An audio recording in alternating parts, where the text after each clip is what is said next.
So மைக்கு போட்டு மேடை போட்டு பிரச்சாரம் தப்பா பண்ணி மக்களையெல்லாம் தப்பு ஆக்கி வச்சிட்டாங்க. பட் ஏசு டீச் பண்றாரு, நீங்க ஆசீர்வாதமா இருக்கணுமா, தேவராஜ்யம் உங்களோடு இருக்கணுமா, தேவராஜ்யம் உங்களுக்கு சப்போர்ட்டிங்கா இருக்கணுமா, ராஜ்யமே உங்க பக்கமா இருக்கணுமா, உங்களுக்கு ஃபேவரா இருக்கணுமா, நீங்க ராஜ்யத்தை மட்டும் நம்பிடுங்க, அவரை மட்டுமே டிபெண்ட் பண்ணிருங்க. சடங்கு டிபெண்ட் பண்ணாதீங்க, சம்பிரதாயங்களை டிபெண்ட் பண்ணாதீங்க. அப்ப இந்த உலகத்துல நிறைய மத சம்பிரதாயங்கள் சடங்குலாம் கோயில் இருக்குதே, அதெல்லாம் கோயில் சடங்குகள், கோயில் சம்பிரதாயங்கள், அதான் ரிலிஜியன்.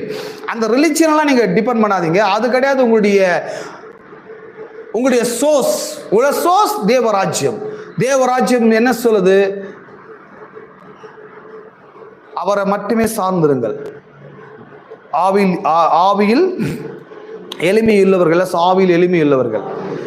அந்த ஸ்பிரிட்ல ஒரு நீடு, அந்த ஸ்பிரிட்ல ஒரு ஹம்பிள்னஸ், அந்த ஸ்பிரிட்ல ஒரு எப்ப